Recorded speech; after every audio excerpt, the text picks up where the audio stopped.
While others set up their stalls in bustling areas, this young boy chose to position his shoeshine stand right outside the central bank because his customers would be wealthy businessmen. But he wasn't interested in the small change from shining shoes.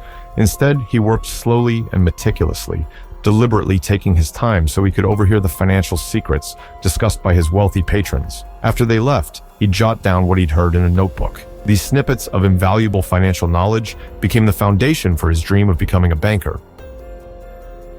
But his father, with sadness in his eyes, told him, "Son, your dream is impossible. This is 1939 in Texas, USA. A black person doing business here could be sentenced to death." The boy's eyes burned with unwavering determination. 15 years later, Charlie moved to Los Angeles with his wife, hoping the bigger city might offer slightly less racial discrimination. It was time to start his own business. His relatives mocked him, calling him overambitious and advising him to find a factory job instead. Charlie didn't argue. He knew he lacked startup capital and was currently staying in a storage room at a relative's house, but he made a promise to his wife. "I'll move us out of this storage room soon." He started as a real estate agent, scouring the city for houses for sale. With sharp observation, he noticed that white neighborhoods had many vacant homes, while black neighborhoods were overcrowded. The solution was clear: buy houses in white neighborhoods and renting them out at higher rates. He soon found an apartment building. Charlie approached the owner to negotiate a lower price. The owner demanded $35,000, but Charlie only had $30,000.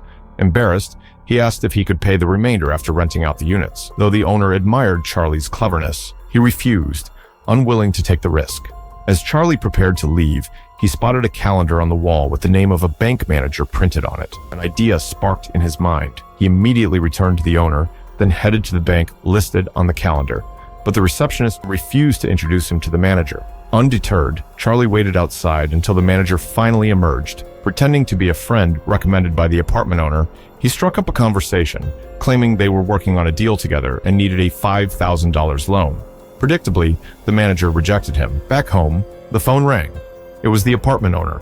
He confronted him about using his name to apply for a loan. Charlie apologized, but instead of being angry, the owner admired his courage. He decided not only to sell him the building, but also to act as his loan guarantor. Overjoyed, Charlie secured his first property. But when he tried to renovate, one of the tenants, an elderly white woman, opposed him. She accused him of impersonating the landlord to scam her into paying more rent. When Charlie explained he was the landlord and promised not to raise her rent, she exploded in anger and called the police. When the officers arrived, Charlie remained calm. He'd anticipated this reaction and carried the purchase contract with him. The police scrutinized it repeatedly, suspicious that a black man could own such a property. But the contract was legitimate, and they had no choice but to leave. That night, the elderly woman waited for Charlie at the door, forbidding him from moving in. Smiling gently, Charlie said, "I'm the owner now. I'll be living here from now on." Shocked, the woman moved out the next day, refusing to share a building with a black person. As soon as she left, Charlie rented the unit to a black woman, a move that proved his instincts were right. The rental market held immense potential. True to his word, Charlie paid the remaining balance to owner, who was deeply impressed and proposed to work together. He'd handle contracts publicly, while Charlie operated behind the scenes. Their partnership flourished, and soon Charlie fulfilled his promise to his wife. They moved out of the storage room to a grand villa. This was Charlie's unique intelligence. When people mocked or looked down on him, he never argued back. Arguing meant playing by their rules, and Charlie wanted to create his own. By rationally growing his business, he aimed to become the rule maker, capable of driving away those who couldn't handle competition. That was his ultimate goal. But life is never smooth sailing. The white owner suddenly passed away, and her prejudiced daughter inherited the company. This woman despised black people and demanded Charlie hand over the villa and sell his shares at a low price. When Charlie refused, she threatened to sue. A black person suing a white person has no chance of winning, especially since you've been operating behind the scenes. No one can prove you're a partner. His lawyer warned him. Yet, Charlie refused to bow. Life's strength lies in resisting conformity. He sought out the former bank manager, the only person who could testify to his partnership. Though the manager had become the woman's financial advisor and avoided meeting him, Charlie persisted. He believed adversity was like a whetstone. It sharpened his resolve. Observing the 7 banks in the building, all of which had discriminated against him because of his skin color, Charlie hatched a bold plan. He would acquire the entire building and make the banks serve him. He pitched the idea to George, a wealthy black real estate developer. At first, George thought Charlie was crazy. The building was the most expensive in Los Angeles, owned by a white person. But Charlie calmly explained, buying it would grant access to bank loans and allow them to monitor real estate trends. George was stunned.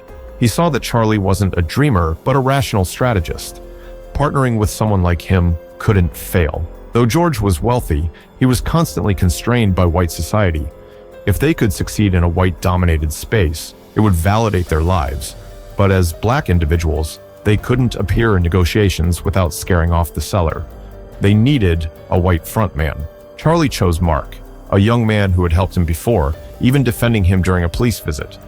Mark was ambitious, but inexperienced. Charlie began coaching Mark, teaching him golf, etiquette, and real estate knowledge.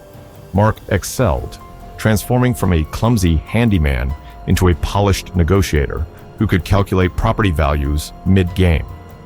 Armed with these skills, Mark approached the building's owner at a golf course. Despite initial nerves, he impressed the owner and secured a negotiation opportunity. Though Mark was inexperienced in deals, Charlie reassured him.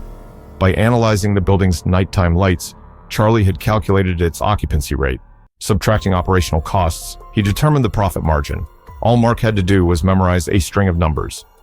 During the negotiation, Mark confidently cited figures, stunning the owner and even overshadowing the financial advisors. What was initially priced at $2.4 million was acquired for just $1.56 million.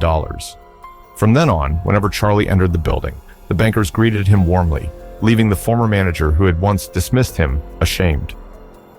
With the banks backing him, Charlie's real estate empire grew exponentially. He broke racial barriers in Los Angeles, allowing black families to move into white neighborhoods, and even received an invitation from the vice president. But Charlie wasn't satisfied with Los Angeles. Having endured discrimination himself, he wanted to help others. He returned to his hometown of Texas with his wealth. His father, though proud of his son's achievements, warned him against doing business there. Even if you succeeded in Los Angeles, he said, the discrimination here runs deep. You can't change it alone. Charlie, however, remained resolute.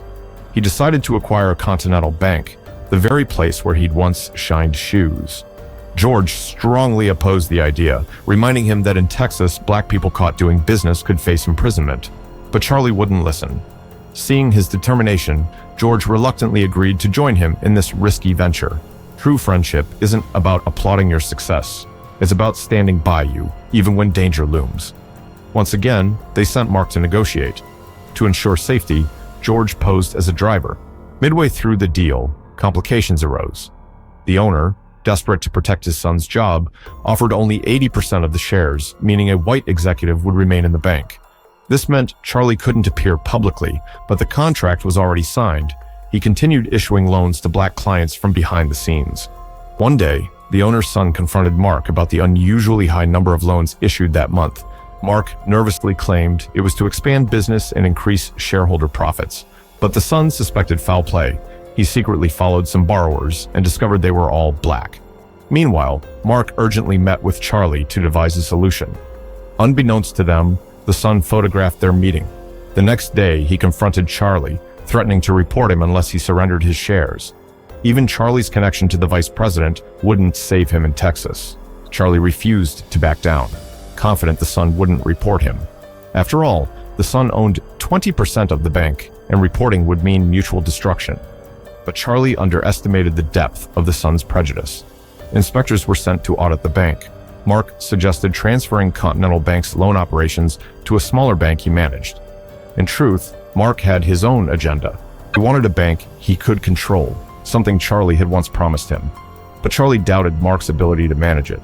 Still, seeing Mark's determination, Charlie decided to acquire another bank for him, unwilling to let Mark lose hope or Continental Bank collapse.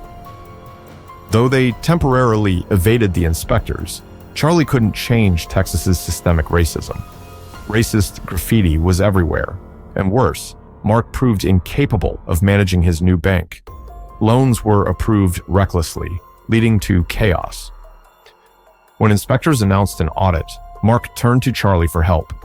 Unable to enter the bank openly, Charlie disguised himself as a janitor, sneaking inside. As inspectors questioned Mark, he repeatedly excused himself to consult Charlie in the restroom, but something felt off. Each loan seemed suspicious, unlike normal lending practices. Charlie realized the son's lawyer tampered with the contracts. Their goal was to destroy Charlie and George at any cost. It was a dead end. To save Continental Bank, they had to abandon Mark's bank. But Mark's wife, unwilling to see her husband reduced to a mere employee, convinced him to merge the two banks, hoping for a lifeline. Trusting her advice, Mark proceeded, but disaster struck the next day. Ignoring the risks of being seen as black intruders, Charlie and George stormed into Mark's office. Simultaneously, banking inspectors arrived, accusing them of fraud and revoking the bank's license. Continental Bank was officially shut down. Watching years of effort crumble, Charlie couldn't accept the outcome. Why do people talk about freedom, he wondered, when every word carries chains? He confronted the inspectors, demanding to know which law he had broken. Is it illegal for a black person to do business? But respect is an expensive commodity, and his skin color had predetermined his fate. Charlie and George were arrested. Considering Charlie's ties to the vice president, the inspectors offered leniency. If Charlie relinquished his Texas banks and admitted his wealth was illegally obtained, he could leave safely. But Charlie refused. He insisted on facing the white accusers in court, believing that even murky waters could clear with time. On the eve of the trial, inspectors pressured Mark, promising immunity if he testified against Charlie. Faced with fear, Mark hesitated, leaving Charlie devastated. On the night before the trial, inspectors visited Charlie again, threatening him. Now, Charlie faced two choices: admit defeat and leave Texas, or fight in court and face imprisonment. But no matter how they pressured him, Charlie stood firm. This shocked them.